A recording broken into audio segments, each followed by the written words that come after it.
toi la gloire, Seigneur. L'adoration qui vient de nos cœurs, des cœurs sincères. Nous pensons en ce que nous te disons.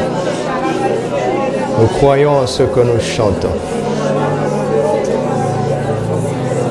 Nous croyons en toi. Tu es merveilleux, Seigneur. Nous ne regrettons pas de t'avoir connu. Nous ne regrettons pas. Et nous ne le regretterons jamais. Car tu ne peux pas nous décevoir. Tu es fidèle, tu es bon. Tu es merveilleux. Tu es une excellente personne. Une excellente personnalité. Il n'y a pas un roi comme toi. Il n'y a pas un seigneur comme toi. Il n'y a pas un père comme toi. Il n'y a pas un chef, un maître comme toi. Il n'y a pas un ami comme toi. Il n'y a pas un frère comme toi. Il n'y a pas un époux comme toi. Tu es le seul Dieu. Oh Jésus, tu es le Dieu véritable et la vie éternelle. Tu es le Dieu véritable. Les autres sont des idoles. Ils ne méritent pas de porter ce nom. Tu es le seul Dieu, le Dieu véritable et la vie éternelle. Merci pour ta présence. C'est un honneur que de te savoir au milieu de nous. C'est une grâce sans prix que de te savoir en nous. Nous t'honorons, Seigneur. À toi la gloire, la louange et la reconnaissance qui vient de nos cœurs. Parle à nos cœurs, parle à nos cœurs. Car ce temps d'adoration ne saurait atteindre son but sans que nous entendions ta voix. Nous avons besoin de ta parole pour vivre. Tous les aspects de nos vies sont soutenus par ta parole puissante. C'est elle que nous sommes venus chercher, accueillir et serrer dans nos cœurs avec foi, afin de ne pas passer à côté de ce plan si merveilleux pour lequel tu as payé un prix inestimable. Saint-Esprit, c'est le temps de ton ministère pour notre édification, pour notre progression dans la connaissance, dans la révélation de la vérité. Nous sommes tes disciples. Enseigne-nous. Au nom de Jésus. Amen.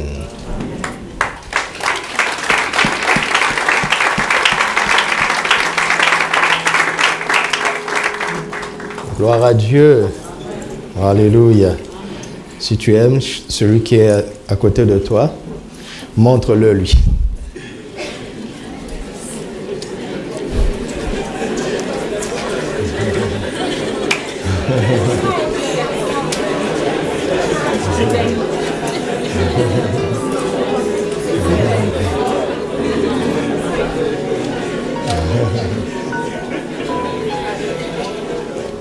Gloire à Dieu. Alléluia. Je vous donne le titre déjà parce que je vais couler dans les versets. Nous allons parler de la foi et du courage pour triompher du monde. La foi et le courage pour triompher du monde. Alléluia. Quelque chose dont le Seigneur m'a entretenu cette semaine. D'abord, je veux que vous sachiez comment moi, votre serviteur, je fonctionne. J'apprends tout ce que papa enseigne, pasteur Carambéry. Quand je m'assois, j'écoute d'abord pour ma vie, je vous oublie. D'accord? Quand j'ai reçu l'enseignement, je me scrute moi-même. je prie pour ça et je m'évalue par rapport à ce qu'il dit. Après, je reviens maintenant en tant que serviteur pour voir si je vous ai déjà dit ce qu'il a dit. Est-ce que je l'ai bien dit? Et j'essaie en esprit de voir où vous en êtes en tant qu'Église, dans la prière. Je demande au Saint-Esprit de m'éclairer. Et je lui demande de me montrer comment adapter ce que nous apprenons de lui pour nous ici. Alléluia. Et je prie pour comprendre ce que Dieu veut pour nous dans la suite et pourquoi il nous a fait la grâce de cette connexion, parce que Dieu sait qu'il y a des réponses à travers cette grâce d'avoir un Père. Alléluia.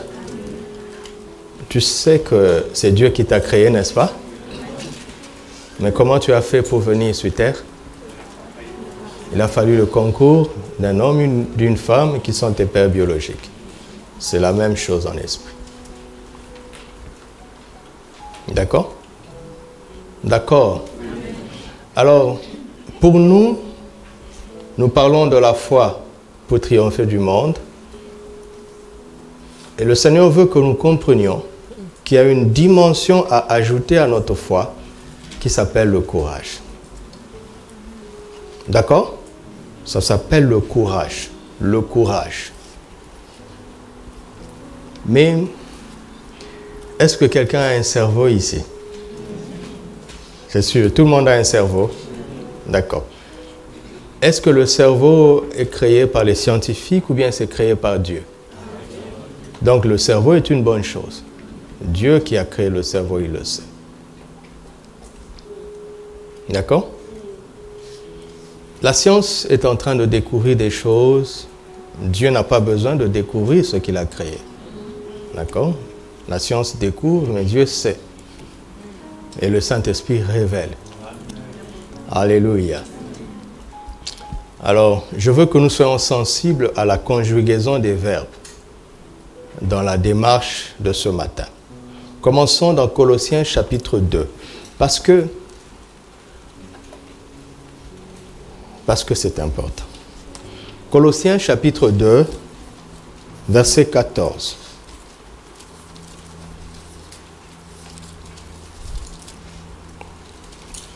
Il a effacé l'acte dont les ordonnances nous... Il a fait quoi? Qui? Christ, n'est-ce pas? Christ a effacé. C'est dans quel temps? C'est au passé, n'est-ce pas? C'est au passé, ok? C'est au passé, mes amis. Christ a effacé. Et il a détruit en le clouant en la croix. Il a effacé l'acte dont les ordonnances nous condamnaient et qui subsistait contre nous. D'accord? Il y avait un acte dont le contenu nous condamnait.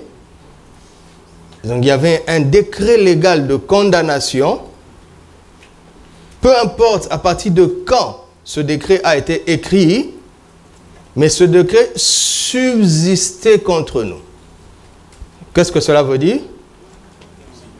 Que la validité de ce décret était permanente.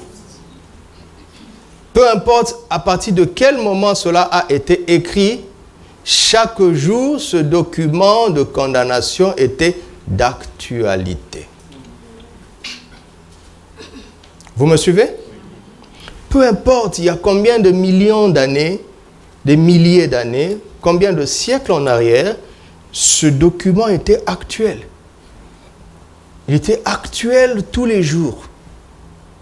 Parce qu'il subsistait contre nous. Donc c'était un document ancien d'une valeur actuelle. Vous m'entendez? Alors qu'est-ce que Christ fait? Il efface ça. Il a effacé ça une fois pour toutes et il a fait ça dans le passé. Aujourd'hui, qu'est-ce qu'il y a? quel est le document qui subsiste encore contre nous? Répondez. Il n'y en a plus. Continuons. Et il l'a détruit. Il a détruit quoi? Si ce document n'a plus de valeur, pourquoi le détruire? À cause du premier verbe, effacer. Voici une page sur laquelle était écrite ta condamnation. On efface ça. La feuille reste là quand même. Elle est vierge, mais elle est présente. Alors on la prend, on la détruit maintenant. Amen. Ou à la croix. Ok? On est d'accord? Verset 15. Il a dépouillé. Il dépouillera? Est-il en train de dépouiller? Il a fait quoi? Dans le passé. Qui? Et les autorités. Et il a fait quoi?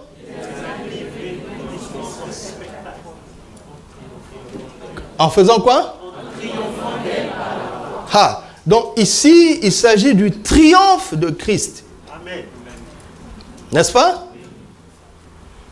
Dans le passé, à la croix, c'est fait au passé. Et Hébreu nous dit que ça a été fait une fois pour toutes. Quand l'ennemi s'agite, Christ ne s'agite pas. Pourquoi est-il dans le repos à la droite du Père? Parce que cette agitation ne compte pas. Qui a déjà vu un serpent? Il y a des gens qui n'ont pas vu. Je ne parle pas à la télé, de vrai comme ça.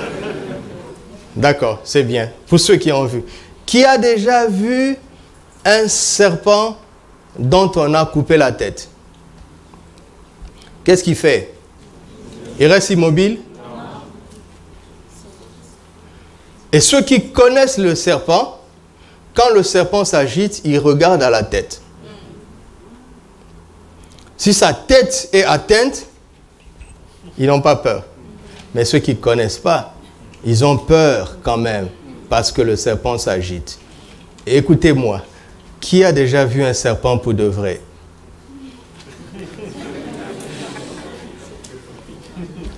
Vous savez que c'est un animal qui ne s'agite pas. Si vous voyez un serpent s'agiter, cela veut dire quoi? C'est qu'il est mort.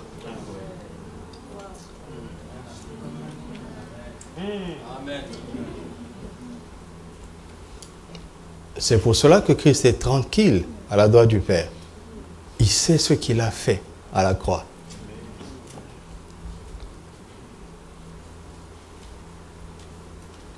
« 1 Jean chapitre 5, à partir du premier verset.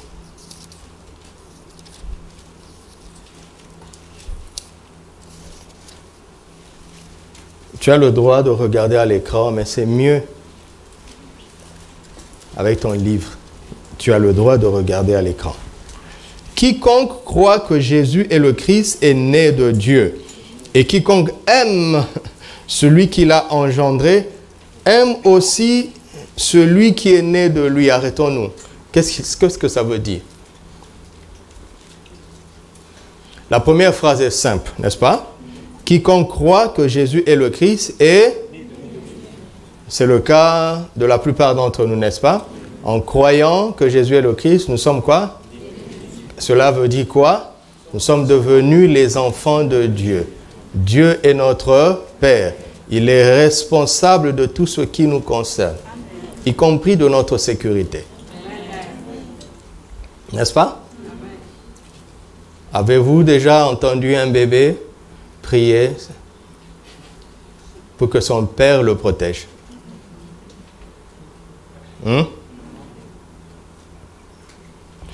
La deuxième phrase est importante parce que cette deuxième phrase, c'est elle qui va nous aider à manifester notre réalité spirituelle. Il dit ceci. Et quiconque aime celui qui l'a engendré, aime aussi celui qui est né de lui. Qu'est-ce que ça veut dire? Qu'est-ce que vous avez compris? Recommençons. Quiconque aime celui qui l'a engendré. On parle de qui? Celui qui l'a engendré. On parle de qui?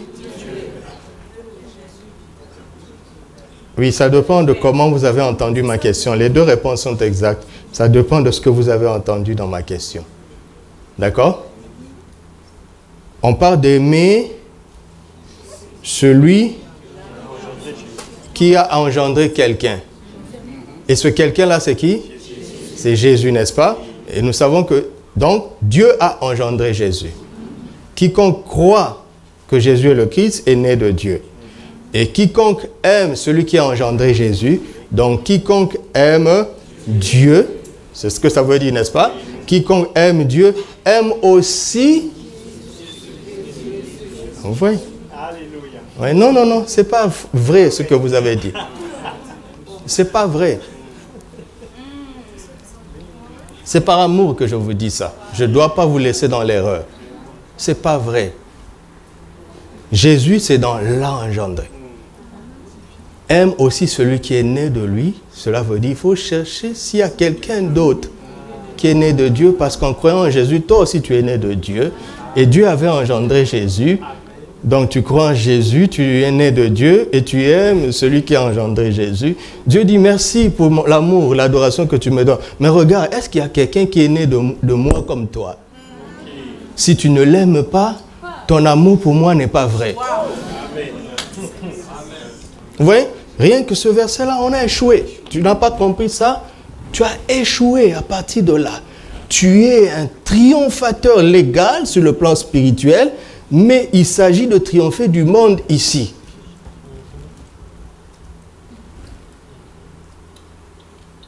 Vous m'avez entendu? Regarde, tu payes un billet d'avion. C'est vraiment ton argent. C'est vraiment ton billet. D'accord? Tu vas à l'aéroport avec vraiment ton billet, mais tu laisses ton passeport. Et tu vas dire au gars, écoute, c'est vraiment moi. Le nom qu'il y a sur le billet, c'est moi. D'ailleurs, c'est moi qui ai acheté. Regarde la transaction. Je dis, tout ça, c'est trop long. Où est ton passeport? Et tu peux rater le vol. Alors que ce billet est vraiment à toi. L'argent est vraiment de toi.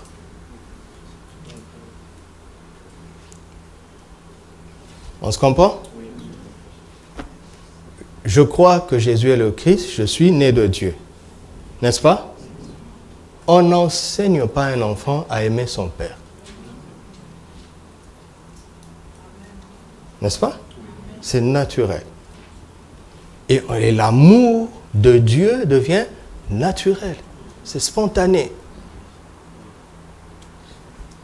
Mais puisqu'il s'agit de triompher du monde, Dieu dit, à l'instant où tu as cru, si tout s'arrête, tu passeras l'éternité avec moi.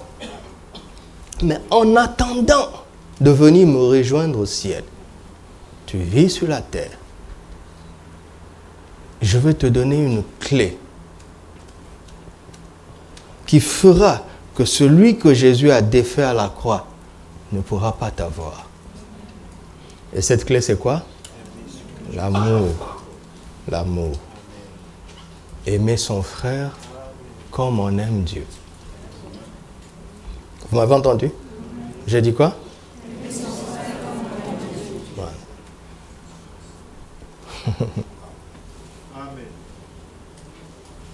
Il y a des pères de famille ici, n'est-ce pas? Je viens maintenant à toi, aussi méchant que tu es. Mais si tu es né de nouveau, tu n'es plus méchant. D'accord? Parce que la nature de justice est en toi. Voici un de tes fils qui t'aime tellement. Qui t'aime tellement. Et il est prompt à faire tout ce que tu lui dis. Il aime te faire plaisir tous les jours. Mais tu te rends compte qu'il n'aime pas ses frères. Tu vas dire, c'est pas grave, pourvu qu'il m'aime. C'est ça? Non. Tu pourrais douter de son amour pour toi, n'est-ce pas? N'est-ce pas?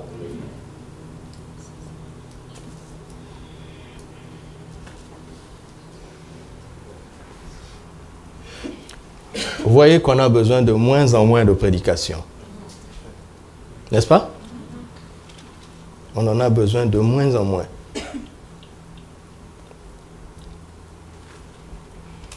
Verset 2. Nous connaissons que nous aimons les enfants de Dieu. Au début, c'est celui qui est né de Dieu, un enfant de Dieu. Maintenant, tous les enfants de Dieu.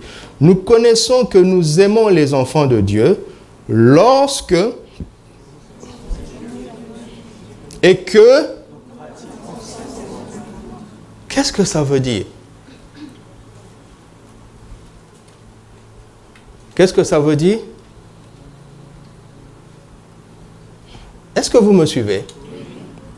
Jésus a dit dans Jean 14, « Si vous m'aimez, gardez mes commandements. » C'est comme ça qu'on sait qu'on aime Jésus. Ce n'est pas dans les émotions, dans les sentiments qu'on éprouve pour Jésus. Mais c'est dans notre attitude envers ses commandements. Quand Christ prend la posture de Seigneur pour te donner des ordres, tu m'entends? Oui. Quand Christ prend la posture de Seigneur pour te donner des ordres, le plus important dans cette situation, ce n'est pas tant ce qu'il te demande de faire, mais c'est l'élan de ton cœur pour le faire ou ne pas le faire. Parce que, qu'est-ce qu'on peut faire pour Jésus? Hein? Et répondez-moi, qu'est-ce qu'on peut faire pour Jésus? Rien. Il est tout suffisant. Mais quand il te dit, fais ça, c'est pour que tu saches si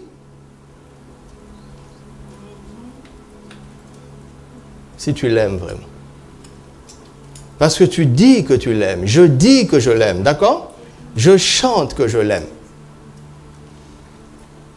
Et j'ai de bons sentiments envers Jésus. Quand je le considère, je me sens bien. Il y a quelque chose de joyeux qui monte de mon âme. De mon âme, mes amis. Mais comment sais-tu que cet amour est profond envers Jésus?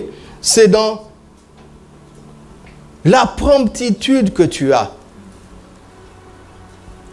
à exécuter ses commandements.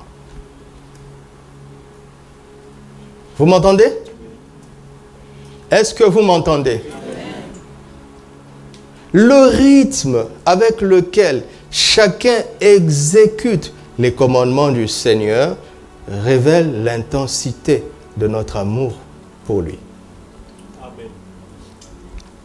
J'ai dit quoi?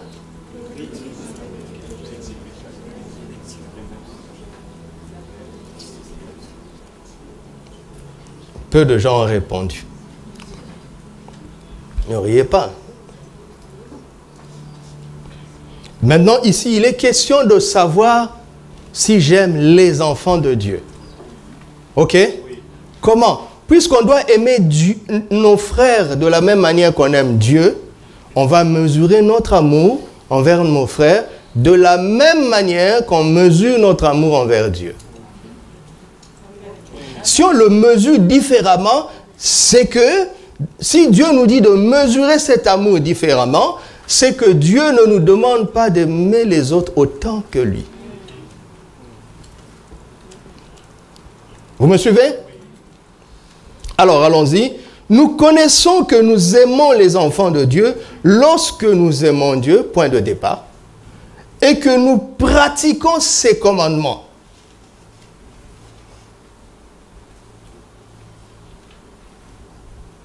Car l'amour de Dieu consiste à garder ses commandements. Et ses commandements ne sont pas...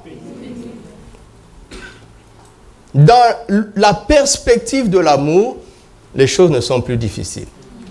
N'est-ce pas? Quand nous étions fiancés, Pasteur Arlette et moi, j'habitais Agdal à Rabat, elle était à la Cité Inter. Parfois, je la raccompagnais à pied. Pour ceux qui connaissent Rabat, c'est un long chemin. J'aurais pas pu faire ce chemin avec un frère. C'est trop long. Et je préférerais même prendre un taxi avec un frère pour que le voyage soit le plus court possible. Si on prend le bus, ça va être long. Mais avec elle, au début, on prenait le bus et on n'avait pas assez de temps. Et parfois, pour profiter de la route, on allait à pied. Et ce long chemin n'était plus pénible. Tu veux dire quoi?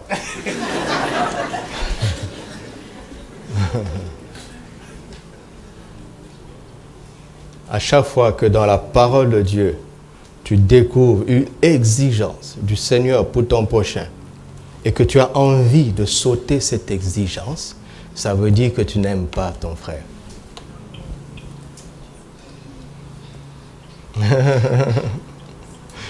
J'entends des gens dire, prêche ça là, c'est prêche maintenant, je ne prêcherai pas. On va causer comme ça. Parce que le verbe triompher est un verbe pratique, n'est-ce pas? Ou on triomphe ou on ne triomphe pas.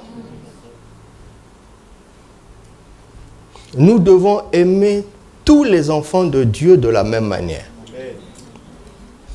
Vous m'entendez? Est-ce que vous m'entendez? C'est très, très immature de s'inscrire dans la concurrence au sein de l'Église. Vous êtes allés au concert à Rabat. Quand on a dit tremplin gospel, vous avez crié comme des malpolis. Et quand on a appelé d'autres chorales, vous êtes restés statiques. Qu'est-ce que ça m'a déçu? Je suis très déçu de vous. Très, très déçu. Comment se fait-il que vous en soyez encore là? Comment expliquer ça? Nous allons adorer Jésus en rivalisant les uns contre les autres. Comment faites-vous pour en être encore là? Qui vous a appris ça? Donc vous n'avez pas d'amour pour les frères de l'EM, vous n'avez pas d'amour pour les frères des assemblées chrétiennes, et vous prétendez avoir de l'amour pour Dieu leur Père et notre Père. C'est quoi ce désordre? C'est quoi ce désordre? Je rends grâce à Dieu de n'avoir pas été là. Quelle honte! Ça me fait honte. Vous ne devez pas en être là. Vous ne devez pas en être là. Quelle honte! Satan s'est bien réjoui dans ce désordre. Quelle honte!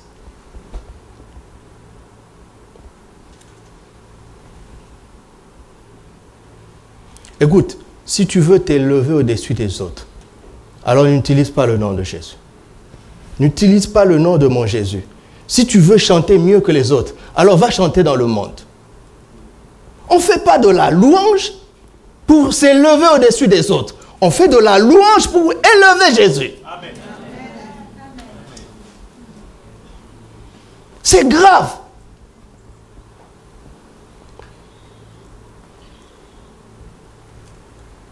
C'est honteux.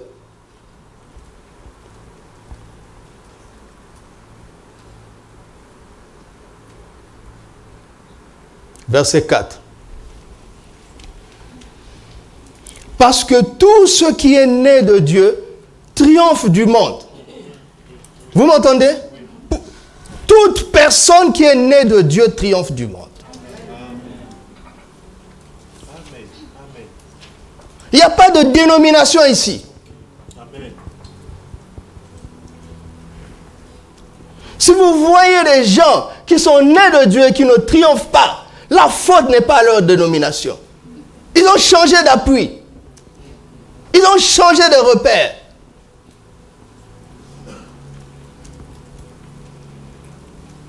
La question, ce n'est pas de savoir à quelle dénomination on appartient. Ce n'est pas une dénomination qui triomphe du monde. Il faut être né de Dieu. Si quelqu'un est né de Dieu et qu'il est baptiste, il triomphera du monde. S'il est né de Dieu et qu'il est protestant, il triomphera du monde. S'il est né de Dieu et qu'il est méthodiste, il triomphera du monde. Et je veux vous choquer. S'il est né de Dieu et qu'il est catholique, il triomphera du monde. Vous m'entendez? Mais s'il se reconnaît plus dans sa dénomination, là il échouera. Bien qu'étant né de Dieu. Parce que ce n'est pas TPV qui fait triompher du monde. C'est écrit où? Et si quelqu'un est né de Dieu et vous le récupérez dans votre philosophie religieuse dénominationnelle, vous faites d'un potentiel vainqueur un réel perdant. À cause de votre philosophie. Et vous rendrez des comptes à Dieu. Il vous dira, voici ce troupeau de potentiels vainqueurs. Voici des petits lionceaux, des lionceaux. Vous en avez fait des petits chiens. Vous avez envoyé des lionceaux à l'école des chiens. Et vous rendrez des comptes. Chacun rendra des comptes de n'avoir pas pris Christ pour base. Mais les leaders rendront des comptes d'avoir encouragé ça. D'avoir créé des systèmes dans lesquels ils sont des stars. Il n'y a qu'une seule star, c'est Jésus. Amen. Mais regarde ce qu'il dit. Tout ce qui est né de Dieu triomphe de Satan. C'est ce qui est écrit? Non. Non, il ne peut plus dire ça parce qu'il n'est plus question de triompher de Satan.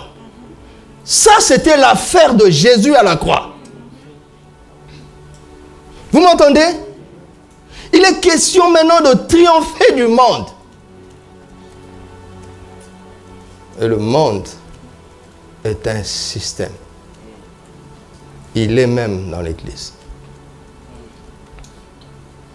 Ça me fait pleurer tous les jours. Tous les jours de ma vie.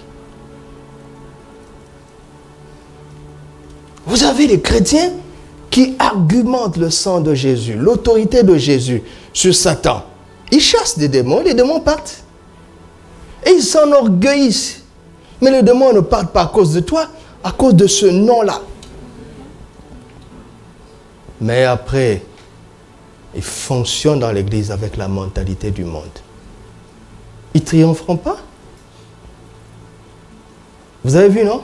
Il est question de triompher du monde, pas de Satan. Vous m'entendez? Donc vous devez recommencer l'école. On a échoué au concert là. On a échoué.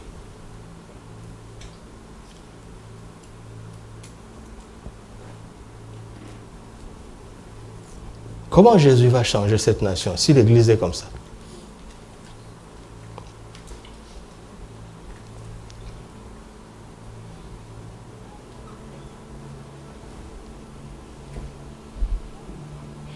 Et la victoire qui triomphe du monde, c'est quoi?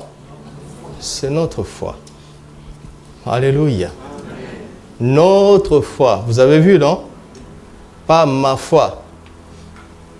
Le monde.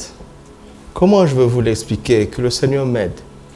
Le monde, ce n'est pas un système contre toi. C'est un système contre tous. Vous m'entendez? Vous m'entendez? Regarde, si tu es dans un bateau et que le bateau commence à couler, vous êtes tous concernés. Tout le monde est concerné, n'est-ce pas? Tout le monde est concerné. On ne parle pas de triompher de nos problèmes quotidiens personnels. Non, nous sommes tous dans un même bateau. Traversons cette mer appelée le monde, qui est très, très agitée.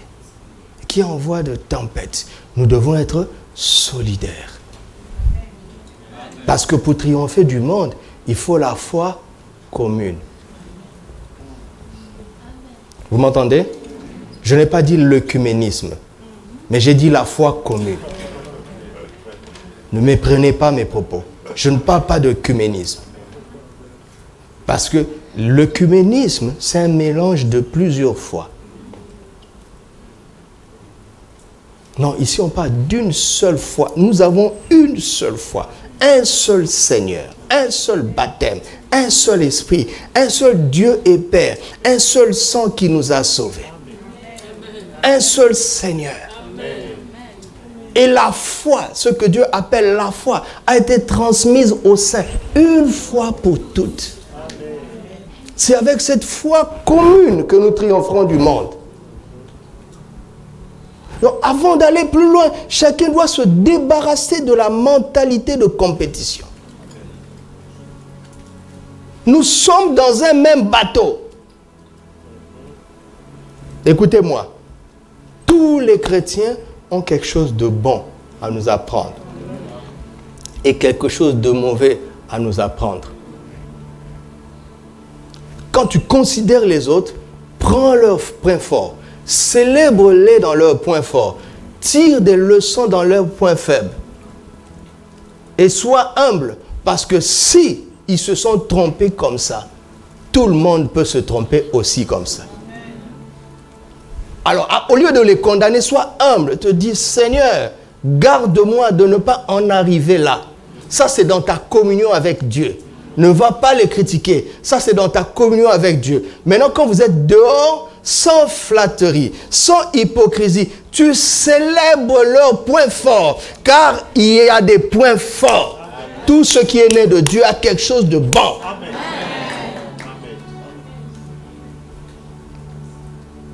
Et au fur et à mesure que nous ferons ça, ça appartient au maître lui-même. Il va purifier son armée. Il va mettre les faibles de côté pour l'ultime combat. Qui veut en faire partie? Vous m'entendez? Je vous dis sincèrement, je prie plus pour l'Église sur cette nation que pour nos assemblées. Parce que si quelque chose arrive là-bas, nous serons tous assimilés. Si nous faisons aussi quelque chose de mal, ils seront assimilés.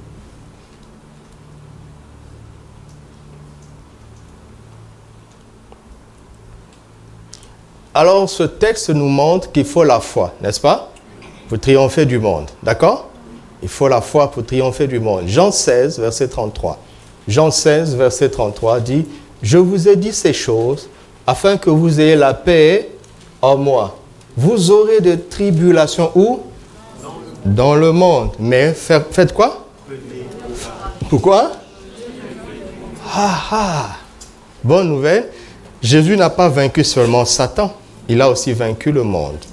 Et c'est le même mot triompher ici. Vaincu là, c'est triompher. Il dit, prenez courage et triomphez du monde. Alléluia.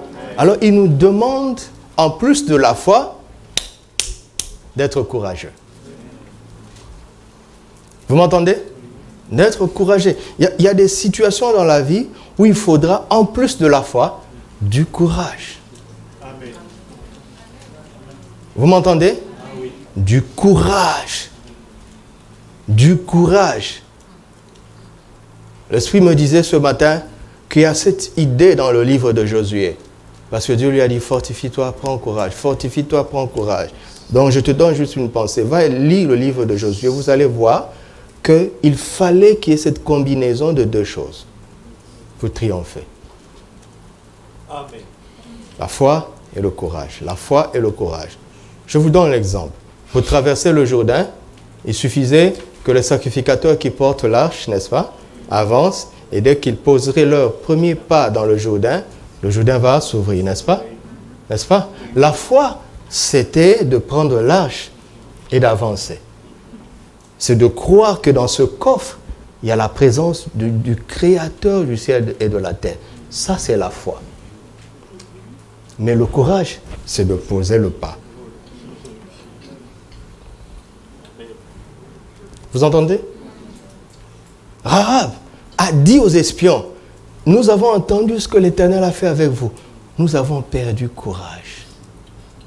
Jurez-nous que quand vous allez venir, vous allez me protéger. Ça, c'est la foi. Mais il fallait oser prendre position pour un autre camp. C'est un risque qu'elle a pris. Ça, c'est le courage. Vous m'entendez? Il y a beaucoup de croyants qui ne triomphent pas par manque de courage. Ils ne sont pas incrédules.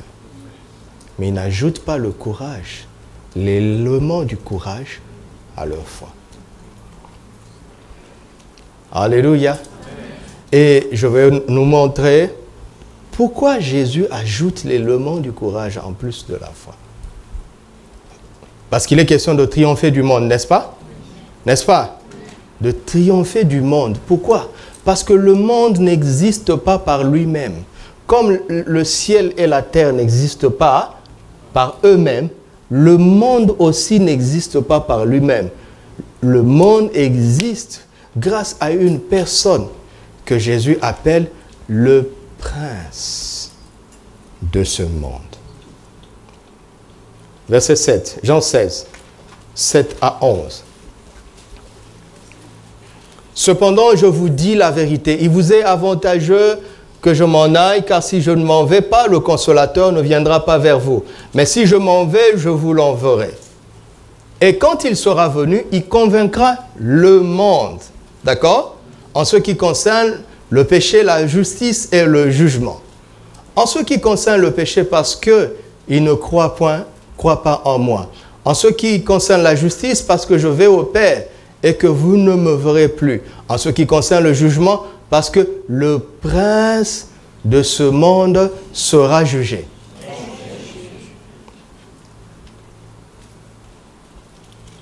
Vous avez vu ça? Le prince de ce monde. Jean 12, verset 30. 30. Jésus dit, ce n'est pas à cause de cette voix, ce n'est pas à cause de moi que cette voix s'est fait entendre, c'est à cause de vous. Maintenant, quand? Maintenant a lieu le jugement de ce monde. Maintenant, le prince de ce monde sera... Et moi, quand j'aurai été élevé de la terre, j'attirerai tous les hommes à moi. Il parle de quoi? Verset 33. En parlant ainsi, il indiquait quoi? Maintenant, on parle de la croix. La croix a été la défaite de Satan et le jugement, son jugement en tant que prince du monde. À l'issue du jugement, on l'a jeté dehors. N'est-ce pas? Pourquoi? Parce que c'était un usurpateur.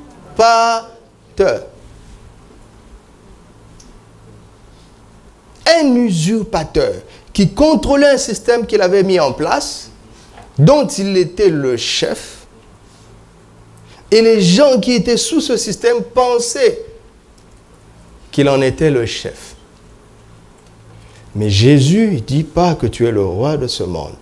Jésus n'a jamais dit que Satan est le roi de ce monde. Jésus l'a appelé un prince. Parce qu'un prince reçoit son autorité d'un père roi.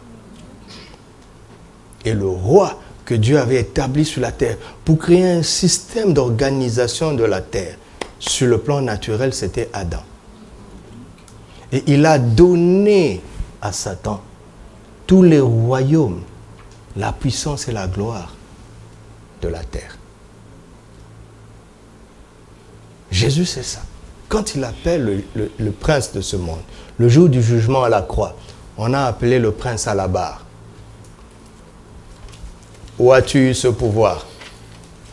N'est-ce pas que tu l'avais confessé en Luc 4? Il dit, c'est pas moi, oh. C'est Adam qui me l'a donné. Mais Adam l'avait reçu d'où? De Dieu. c'était pour faire quoi? Et toi, tu as reçu ce même pouvoir. Qu'est-ce que tu es en train de faire avec?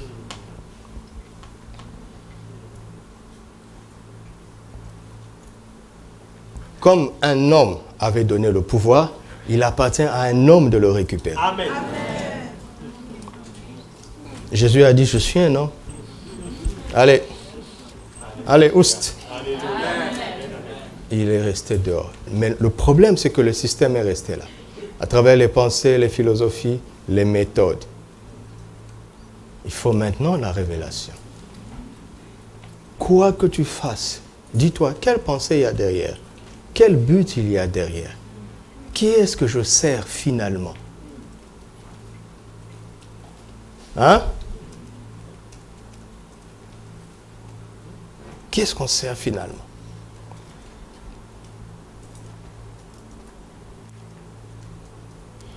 C'est là où intervient le courage, mes amis. Est-ce que vous me regardez? Écoutez, la foi, parfois c'est facile entre nous. Mais quand tu vas aller dans les choses pratiques de la vie, et que tout le monde fait comme ça, et que tout le monde a toujours fait comme ça, tout le monde a toujours pensé comme ça, tout le monde a toujours agi comme ça, tu sais au fond de toi que Christ ne veut pas ça. Tu n'es pas incrédule. Qu'est-ce qui te reste? Le courage de prendre position. Ça là, ça enlève les slogans.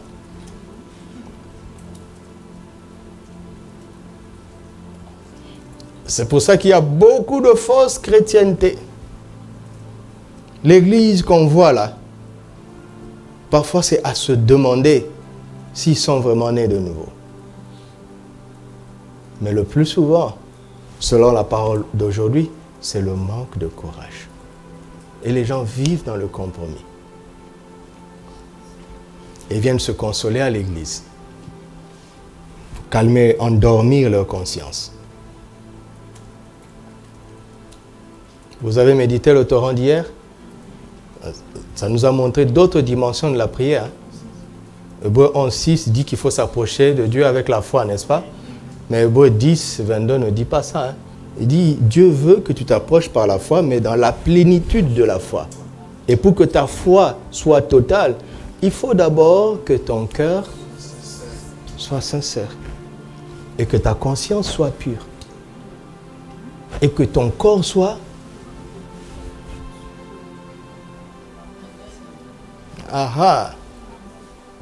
Ah, mes amis.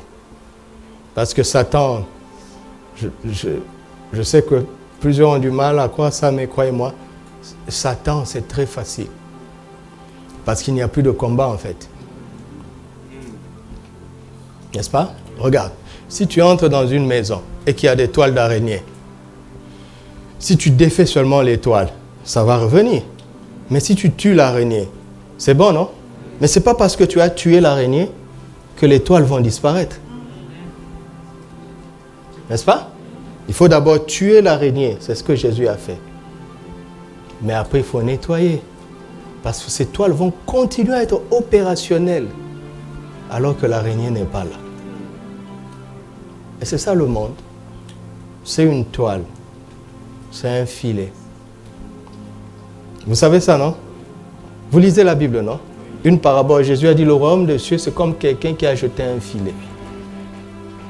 Et il dit, cette eau-là, c'est le monde.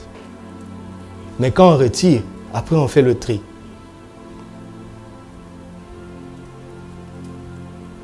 Et vous savez, le web, c'est quoi? Internet, c'est quoi? C'est une toile. Est-ce que vous savez qu'aujourd'hui, tout se fait par Internet? Vous ne savez pas ça? Ta banque dont tu as besoin pour l'argent passe par Internet. Le monde est tout le monde entier dans cette toile.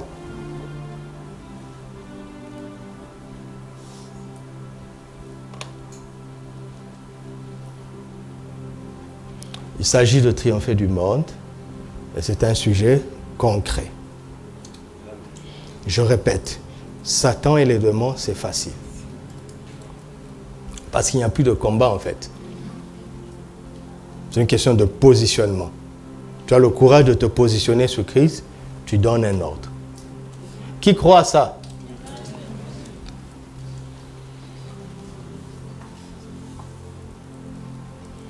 Alléluia. Amen. Alors, je vais donner une dernière idée pour voir qu'est-ce que le Seigneur attend de nous. Ne mettez pas ma diapo, on va s'en servir après. Qu'est-ce que le Seigneur attend de nous? J'étais en train de vous dire que Dieu nous a donné un cerveau. D'accord? Ce qui est au passé est au passé. Et c'est fait. N'est-ce pas? Et il dit pas tout ce qui est né de Dieu a triomphé du monde. Vous me suivez? Oui.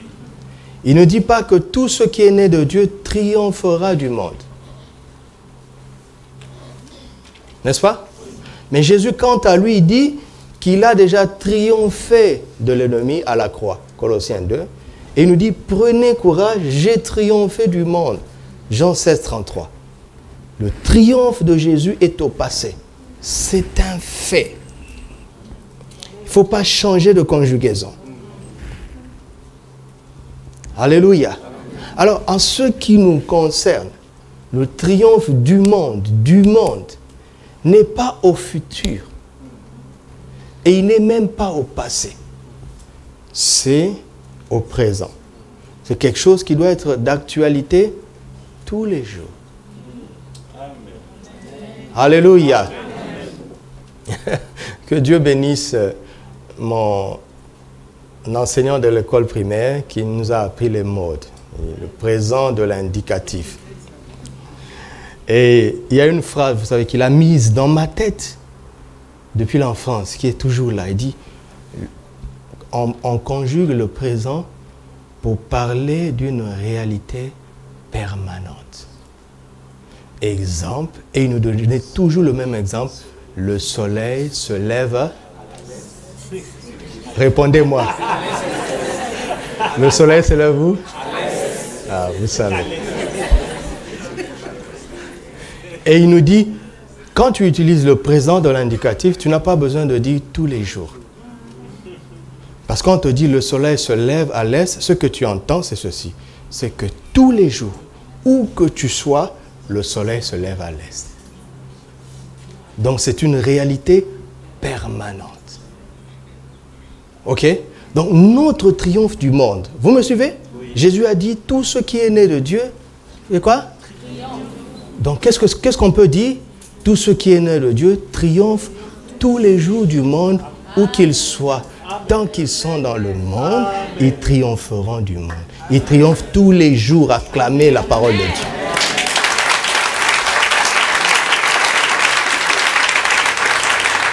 C'est ça qu'il faut comprendre. C'est ça qu'il faut comprendre. Regarde. Parce que ton cerveau capte des choses. Tu lui donnes des ordres par tes paroles. Tu lui donnes des ordres. Ce que tu dis régulièrement, même si tu ne le penses pas, finira par devenir une réalité. Amen.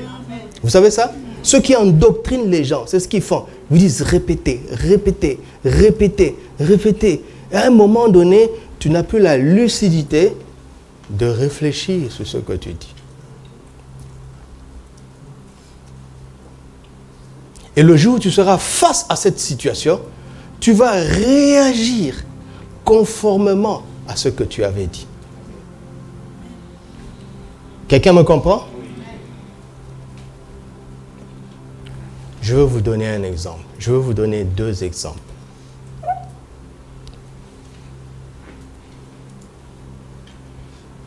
Marc chapitre 5.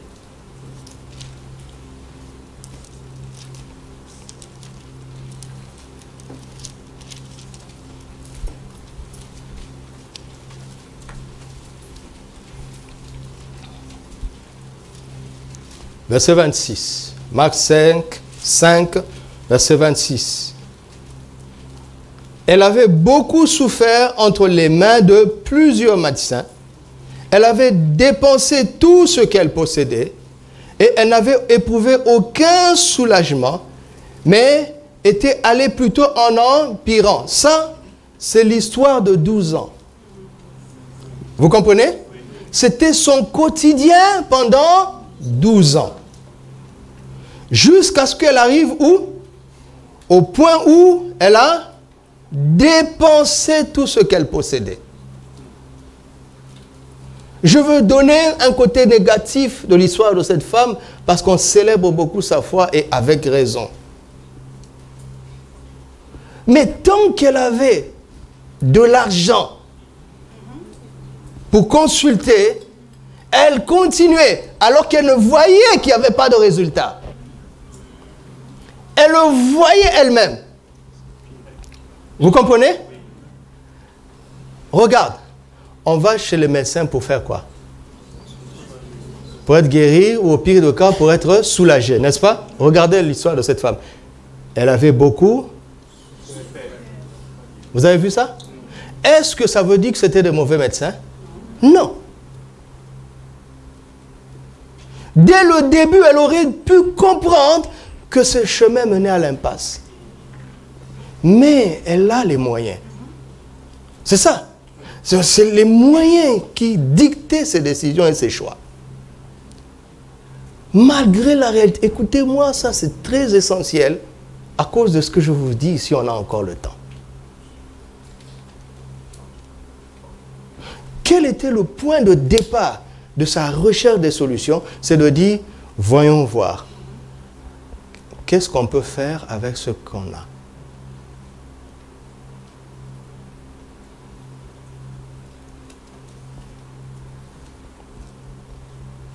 Verset 27.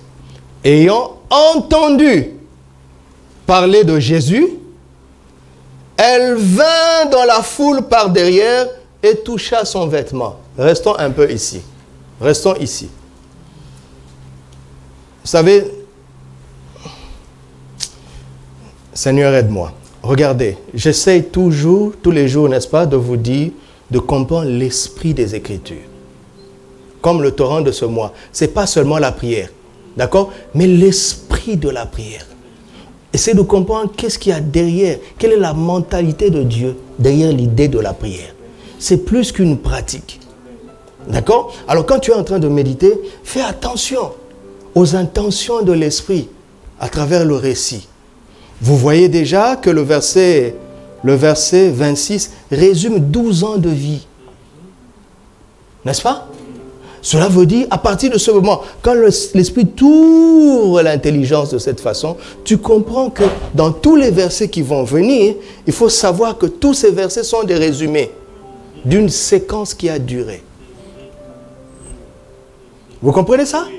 Alors le verset 27, ayant entendu parler de Jésus, elle vint par derrière, elle vint dans la foule par derrière et toucha son vêtement. C'est comme si, quand Jésus est arrivé à Casaport, elle a entendu parler de Jésus et elle est allée rapidement. Non, Jésus, ses actes l'ont précédé.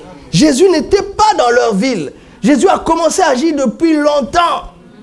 Ça fait que le pasteur de leur synagogue, de la synagogue de leur ville, le jour où il a appris que Jésus est entré dans sa ville, lui, il est allé crier pour sa fille qui était malade. Donc Jésus est venu dans sa ville, mais elle avait entendu parler de lui avant. Amen. Alors, dès qu'elle a entendu l'évangile, elle a commencé à cogiter sur l'évangile. Elle a commencé à réfléchir sur l'évangile. Elle a commencé à réfléchir sur l'évangile et elle se rend compte dans certains récits que Jésus guérissait en touchant les gens. Mais elle sait qu'elle est impure. Elle sait ça. Et que Jésus en tant que juif ne doit pas la toucher. Et qu'elle ne doit pas piéger les gens pour que les gens la touchent, sinon tout le monde sera impur. Elle sait ça. Donc elle est en train de cogiter avec l'évangile. Elle est en train de réfléchir avec l'évangile. Ça lui a pris je ne sais combien de temps. C'est ça la foi. C'est ça la foi. Gardez la parole dans la foi. Gardez la parole dans la foi. Jusqu'au jour où elle entend que Jésus est à Casaport. Maintenant elle prend l'arme du courage. Ah oui, parce qu'elle prenait un risque mortel. On pouvait la lapider. Quelle est cette femme qui veut rendre impur tout le monde? Il lui fallait du courage. Et elle sait qu'en tant que juif, elle ne peut pas demander à Jésus de la toucher. Alors l'intelligence spirituelle lui a donné une solution. S'il ne te touche pas, toi tu peux la toucher. Amen. Comment est-ce qu'elle en est arrivée là? Regardez. Il dit, car elle se disait en elle-même, verset 28, si je puisse seulement toucher.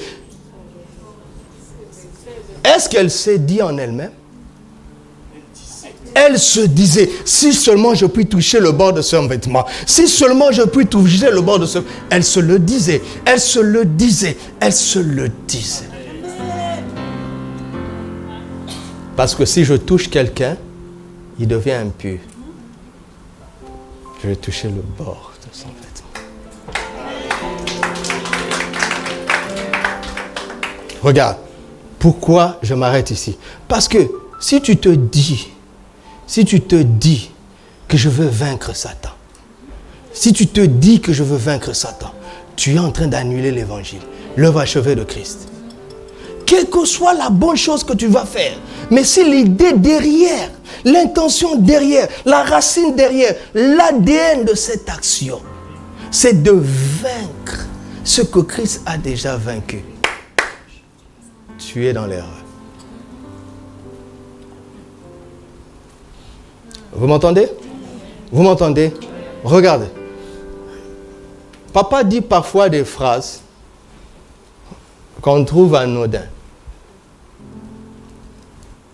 Il dit par exemple, l'Église est habituée à dire, je veux t'adorer, je veux te louer.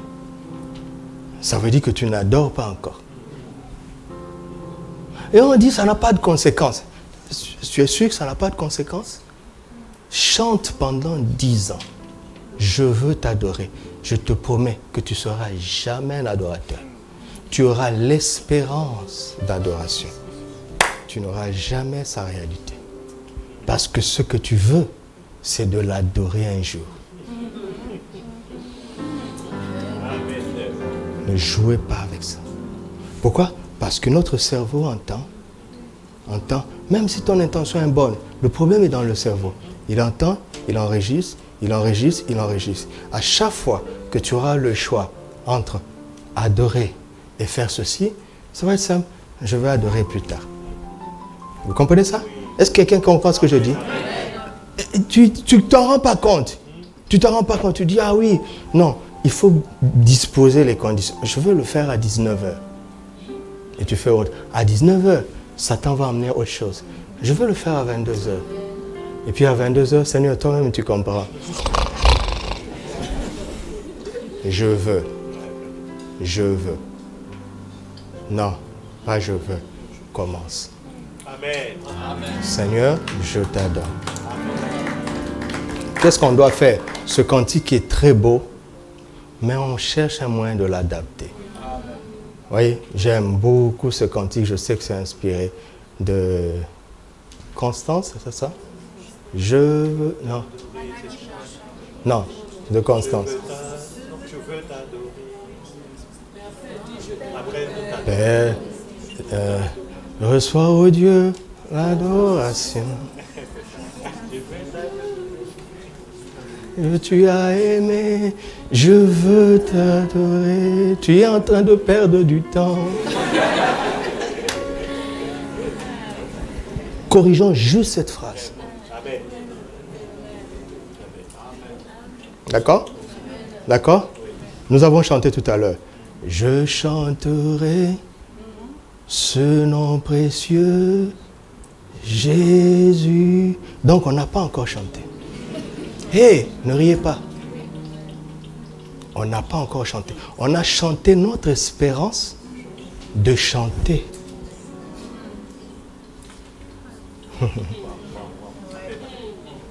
Alors, qu'est-ce qu'on fait? On peut dire adoration au nom précieux Jésus. Au lieu de dire j'acclamerai, on dit acclamation. Amen. C'est pas un jeu. C'est pas un jeu. C'est pas un jeu. Parce que ce que tu dis, quand tu seras devant le choix, parce que le courage passe par la tête. La foi est dans le cœur. Le courage passe par ici.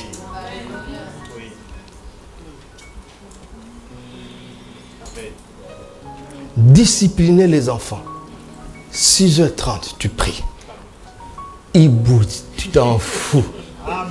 D'accord? Tu t'en fous. Quand il sera autonome, pour affirmer maintenant qu'il a grandi, il ne va pas faire ça. C'est trop tard.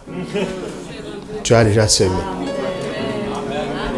C'est la différence entre maman et moi. Je vis ça tous les jours. Elle est née dans une famille chrétienne. Moi, j'ai rencontré Jésus dans la rue. Il y a des choses qui sont naturelles pour elle. Moi, je dois prendre une décision. Ouais. Tous les jours.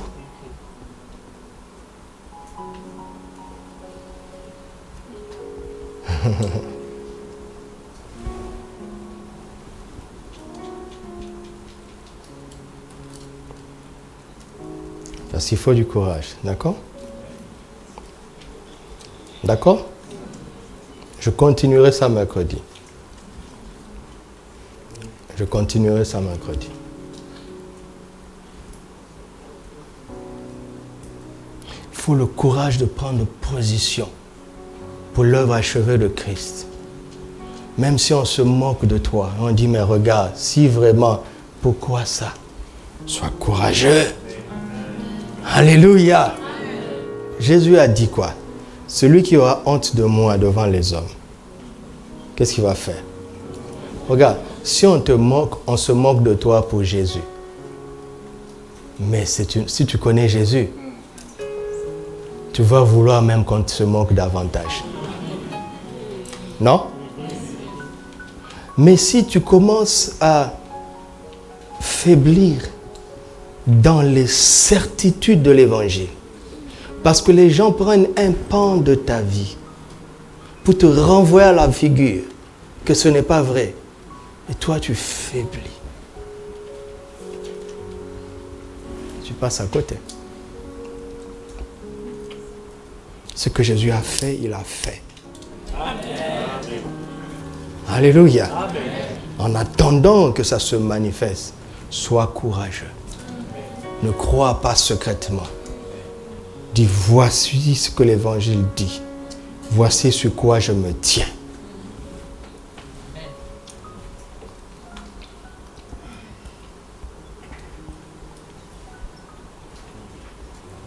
Alléluia. Alléluia. Abraham a manqué de courage. Je vais terminer ici. Genèse chapitre 20. Cet homme qui était un pionnier, il était en train d'apprendre. Et les pionniers font des erreurs pour que nous ne les fassions pas. N'est-ce pas? Dieu est plus large avec les pionniers. Parce qu'ils ne savent pas.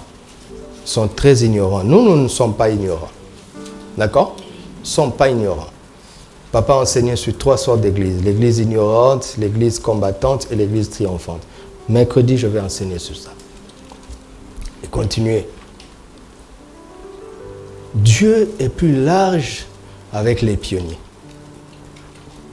L'écriture était en train de s'écrire. L'histoire venait de commencer. Abraham n'avait pas la Bible. D'accord? Nous avons déjà tout. Dieu ne sera pas aussi large avec nous qu'il a été avec Abraham. D'accord? Mais un jour, Dieu a tapé du poing sur la table. Genèse 17. Quand, après 13 ans de silence, Dieu a arrêté sa communication pendant 13 ans. Vous vous rendez compte? Vous vous rendez compte? Quelqu'un qui a tout quitté pour ce Dieu-là. Et pendant 13 ans, le Dieu ne lui apparaît plus parce que Dieu apparaissait à Abraham. Et Dieu ne lui parle plus. 13 ans! Mais il est perdu, n'est-ce pas? Il est sans repère dans ce monde-là. 13 ans, pourquoi? Parce que Ismaël est né. Ismaël a été conçu le jour même où Dieu a dit à Abraham que c'est sa femme qui lui donnerait un fils. La nuit même où Dieu a dit à Abraham de manière on ne peut plus claire que c'est ta femme qui va te donner un fils. La nuit même, Abraham est allé avec une autre femme. Ne dites pas c'est sa femme qui lui a permis, c'est la faute d'Abraham. Quand Dieu a parlé à Abraham, Sarah n'était pas là. Donc peu importe les pensées que Sarah pouvait avoir, Abraham aurait pu dire, chérie, regarde, Dieu m'a dit ça, la preuve, regarde, tu sais, moi je ne fais jamais de sacrifices. Et tu sais, ce feu-là, tu as vu comment il est descendu du ciel. Donc cette parole est vraie, regarde les preuves. Mais non, il a mis la parole de côté. Dieu s'est fâché. 13 ans de silence. Pour préparer son cœur, d'accord, à une vérité maintenant déterminante. À partir des moments, il dit, je suis le Dieu tout suffisant. Sois intègre maintenant. Arrête de bricoler. Plus jamais. D'accord? Si tu veux renouer avec moi, arrête ça. Et Abraham a compris. Mais en Genèse 20, on voit dans la vie de l'homme apparaître une faute du passé. Mais Dieu ne lui reproche pas d'avoir manqué d'intégrité. Parce que quelque chose va se révéler ici. Genèse chapitre 20, verset 10. Abimelech dit à Abraham, je veux que tout le monde voit ça. Abimelech dit à Abraham, pourquoi as-tu agi de la sorte? Abimelech dit à Abraham, pourquoi agis-tu de la sorte? Il dit quoi? Voici maintenant le but de cette séquence, c'est que Dieu voulait aller maintenant dans les racines. Au début, Abraham était un bricoleur. Mais là maintenant, l'homme a décidé d'être intègre. Mais il n'est pas conscient des choses qui sont enfouies dans son âme. Quelle intention? Parce qu'Abimelech connaît cet homme. Il essaie de comprendre. Quelle intention avais-tu pour agir de la sorte? Donc, Abraham, quand il répond à quelle question? N'est-ce pas? Abraham va révéler maintenant l'intention. Ok? Ok. Abraham répondit, je me disais. Vous avez vu ça? Il a dit quoi? Je me disais. Il se l'est dit combien de fois? Il se l'est dit combien de fois? Cette musique a chanté en lui combien de fois?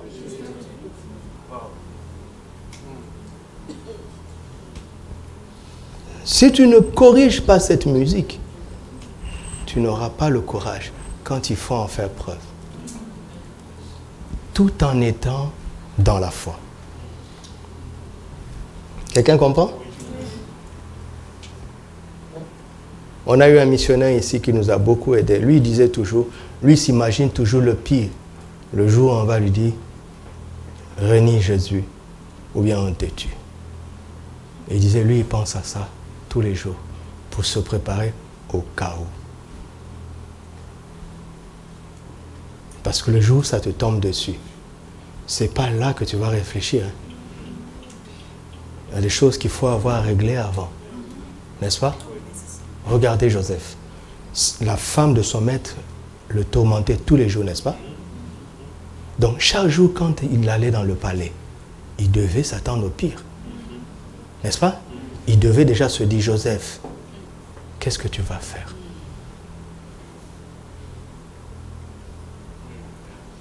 Avant d'avoir lu Éphésiens qui dit fouiller l'impudicité, Joseph a pratiqué ça sans l'écriture. Parce qu'il affermissait sa décision. La victoire qui triomphe du monde, c'est notre foi. Tout ce qui est né de Dieu triomphe aujourd'hui du monde. Et c'est chaque jour. C'est chaque jour. Alléluia. Amen. Chacun d'entre nous a une part de routine dans la vie, n'est-ce pas? Et tu connais les pièges de ton quotidien. Tous les jours, entraîne-toi. Ne sors pas de la maison avant d'avoir préparé les réponses et les réactions. Parce que tu sais ce qui se passe tous les jours.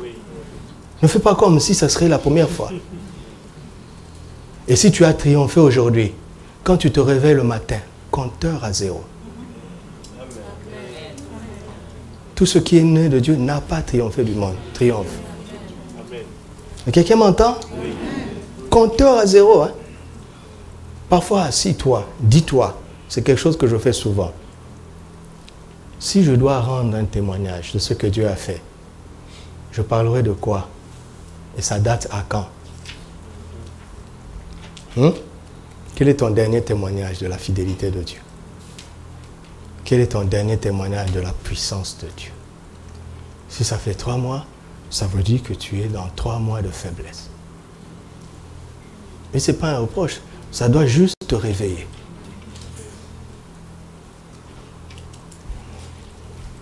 Triomphe.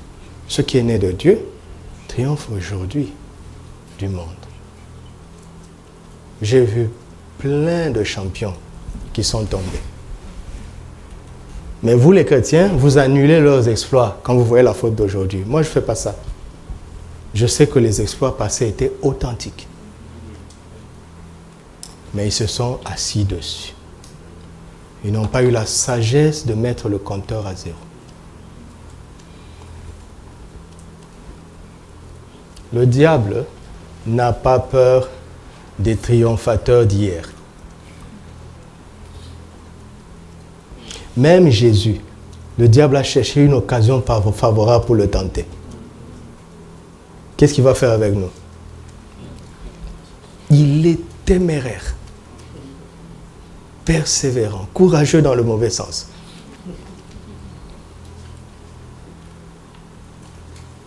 Vous entendez? Prenez courage, car j'ai vaincu le monde. Alléluia. Prenez courage. Grâce soit rendue à Dieu qui nous fait.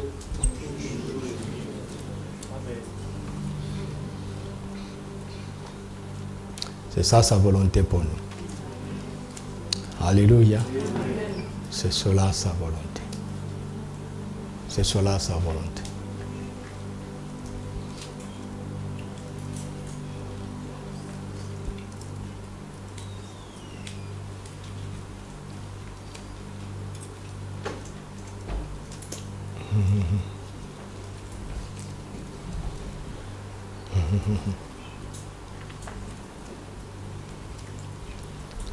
Le Seigneur est en train de nettoyer les têtes maintenant.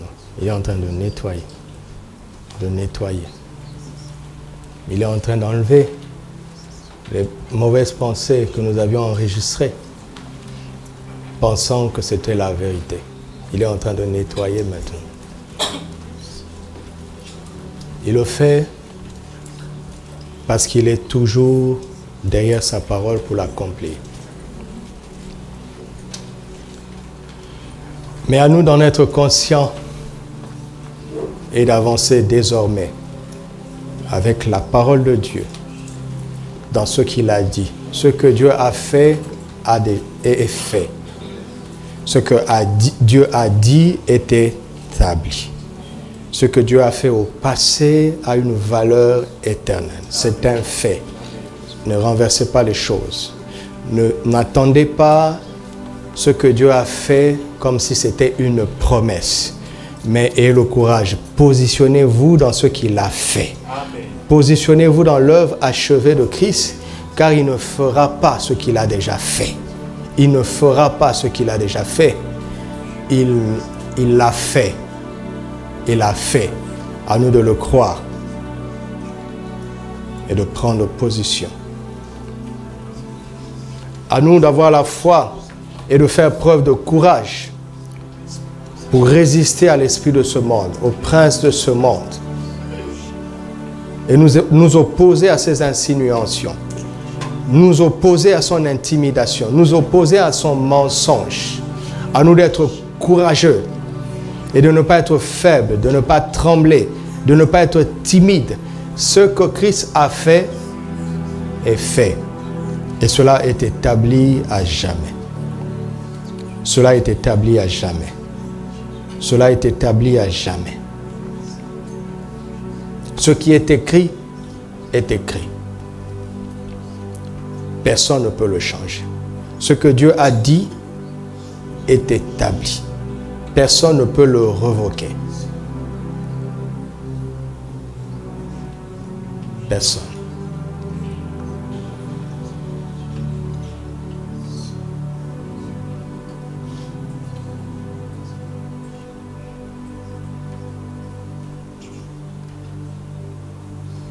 Alors chacun va commencer à prier pour lui-même. C'est un temps de supplication, où nous allons demander au Saint-Esprit de nous remplir de courage.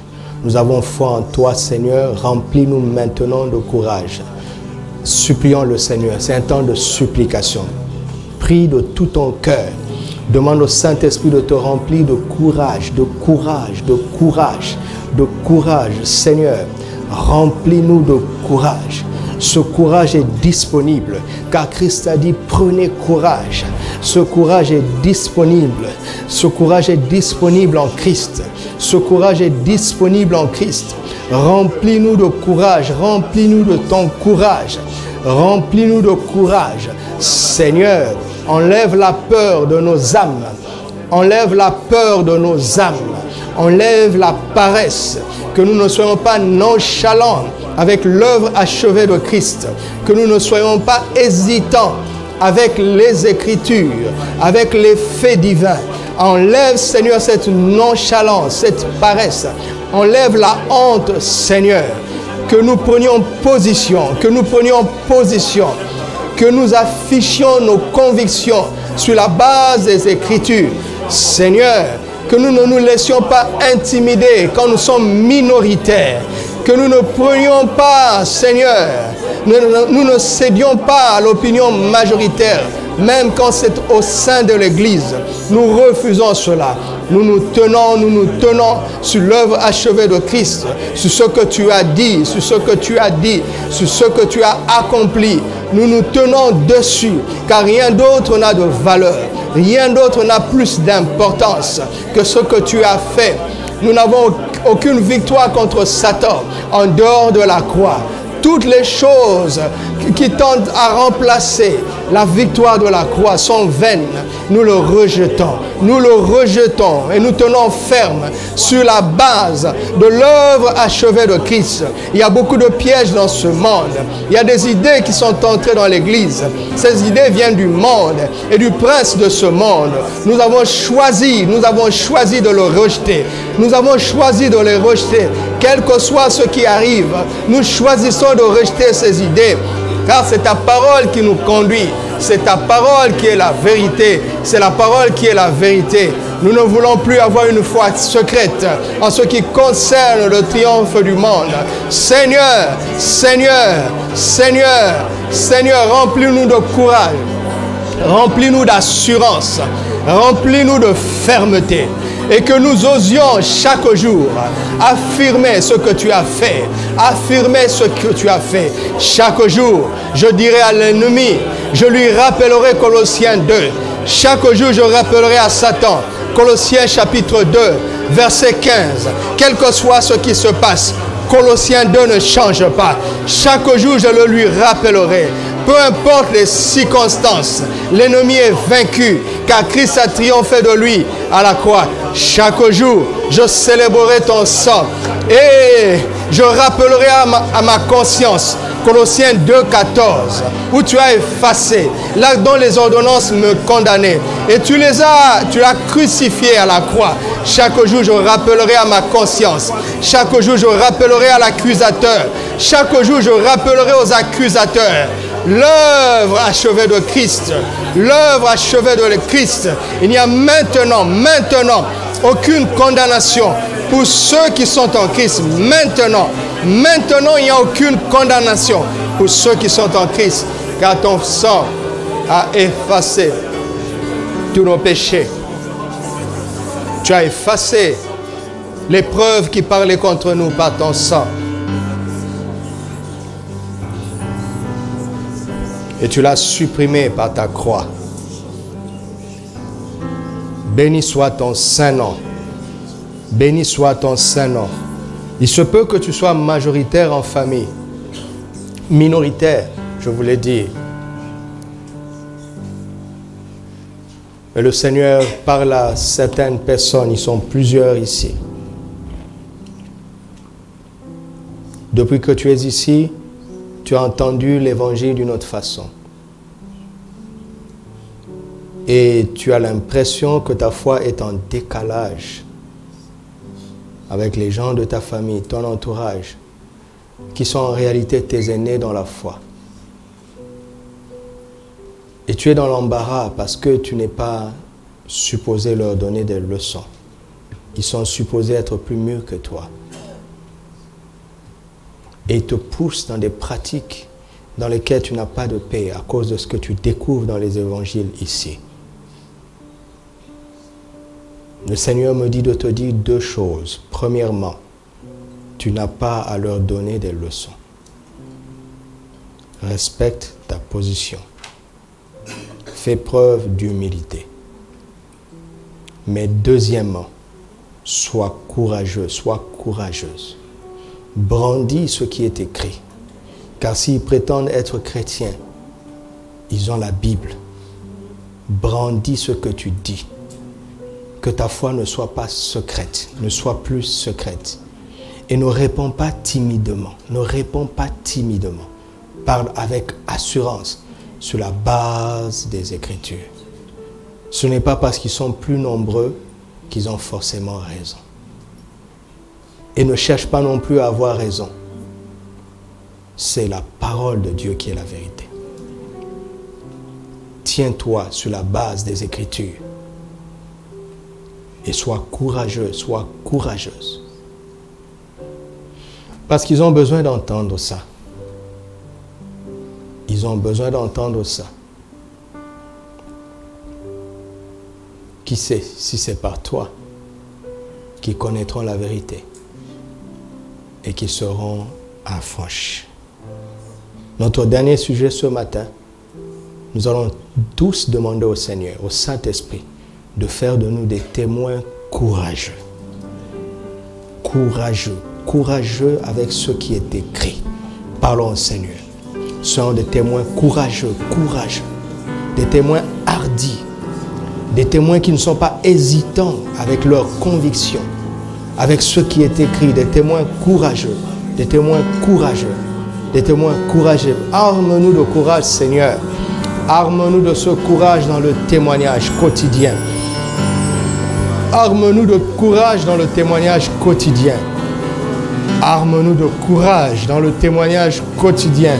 Seigneur, tu connais les raisons qui peuvent amener à douter, à hésiter. Seigneur, guéris, résous-les maintenant. Enlève toutes ces causes qui poussent à hésiter ou à douter. Enlève-les maintenant au nom de Jésus. Purifie notre foi, purifie notre foi. Affermis notre foi, purifie notre foi. Affermis notre foi dans ce que tu as dit. Et remplis-nous de courage. Remplis-nous de courage.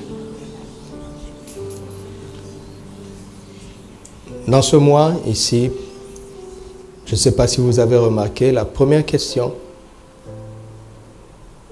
qu'on te pose, est-ce que tu jeûnes? Ne te contente pas de dire non. Parce que tu connais l'intention de leur question. En fait, ils sont en train de te dire, est-ce que tu es musulman?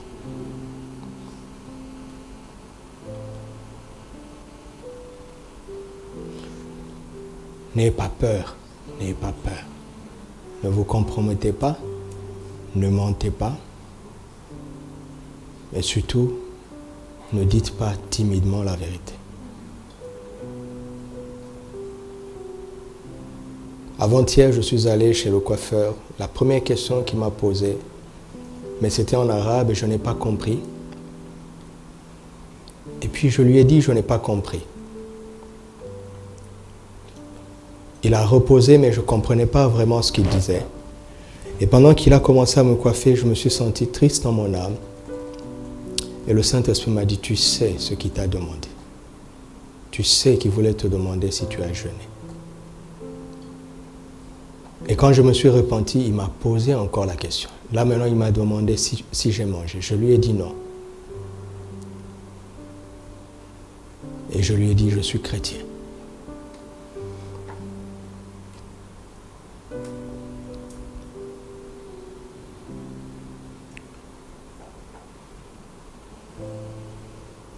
Nous allons prier pour le corps du Christ dans cette nation et dans toutes les nations qui sont contrôlées ouvertement par ce système religieux. Nous allons demander deux choses au Seigneur. Deux choses que je veux que nous demandions sincèrement de tout notre cœur. Que l'amour de Dieu dans nos cœurs nous élève au-dessus de tous les clivages dénominationnels. Que l'amour de Dieu nous élève au-dessus de cela. Que chaque personne qui est née de Dieu dans ces nations soit une lettre vivante de l'amour du Père. Et que nous soyons un exemple d'amour sur cette nation, afin que cela serve à leur salut. Prions pour le corps de Christ. Seigneur, que ton amour nous élève au-dessus. Je t'en supplie, que ton amour nous élève au-dessus. Que ton amour nous élève au-dessus. Car si nous faillissons dans l'amour, nous ne pouvons pas triompher effectivement. Oh, que ton amour, Seigneur, gagne nos cœurs, surtout dans ces nations. Que l'Église soit un exemple d'amour. Que ton corps soit un exemple d'amour. Peu importe nos différences, que nous nous regardions comme frères. Parce que nous avons un même Père, nous avons un même Seigneur. Nous avons un même livre, une même foi. Seigneur, la solution, c'est dans cet amour. C'est cette capacité surnaturelle. Que cet amour surnaturel, le tien, que le Saint-Esprit a répandu dans nos cœurs, gagne nos cœurs, remplisse nos cœurs et nous élève au-dessus de toutes ces choses futiles, de toutes ces choses charnelles, de toutes ces choses dans lesquelles tu ne te retrouves pas. Alléluia. Nous allons bénir les autres assemblées. Pas nos assemblées, mais toutes les autres assemblées qui sont dans cette nation. Tous les autres pasteurs, quels qu'ils soient, nous allons les bénir. Tous les serviteurs de Dieu, en dehors de nos assemblées, nous allons les bénir et nous allons en même temps bénir cette nation. Prions. Et prions en esprit. Alléluia. Alléluia. Alléluia. Alléluia. Alléluia. Car la victoire qui triomphe du monde, c'est notre foi. C'est notre foi. Oh, Shagrabaraya Kantere de Gasai, Ramanda Baraboshere Gantaragai, Lebra Sakanderia Koraba Shenderege, Lazamandere Gontalabaki, Ravnendere Boshad Naraka, Le Rebo Siklanta Karamanteria Dere de Goshandarababa, Likranta Koromameria Sendere de Gesha. Oranda Karabaya Santere dege li ramante barago sheketeria ta korande de siprane gasarion to koromante le brassa clanti koramante rebe shagna barako. Protège tes serviteurs, Seigneur. Protège nos frères et nos sœurs, les pasteurs, les serviteurs et les servants de Dieu. Tous ceux qui ont un leadership dans les églises sous cette nation. Protège-les. Tu connais, Seigneur, les flèches de l'ennemi. Ils sont des cibles du diable.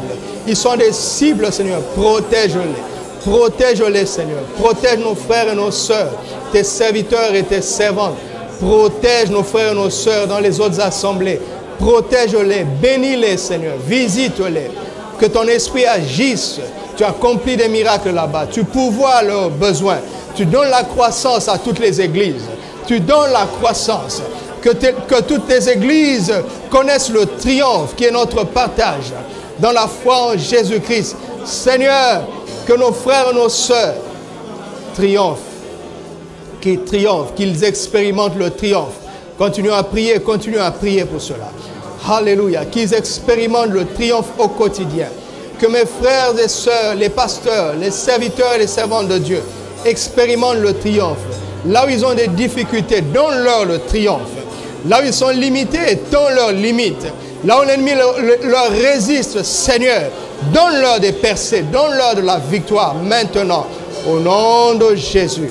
Au nom de Jésus. Là où il y a les failles, Seigneur, ferme ces brèches. Ferme ces brèches, Seigneur. Là où il y a les failles. Ferme les brèches. Nous voulons entendre de bonnes nouvelles partout dans toutes les églises. Nous voulons entendre de bonnes nouvelles dans la vie de tes serviteurs et de tes servantes. Spécialement dans cette nation où tu nous as placés. Nous te demandons de tout notre cœur de donner à ta famille un témoignage éclatant dans cette nation. Un témoignage triomphal dans cette nation. Parce que c'est ce que tu as dit. Nous plaçons simplement les Écritures devant toi. Tu nous as dit de te rappeler, de rappeler à ton souvenir ta parole, et c'est ce que nous faisons. Et nous te remercions. Papa, regarde cette nation qui ploie sous ce joug.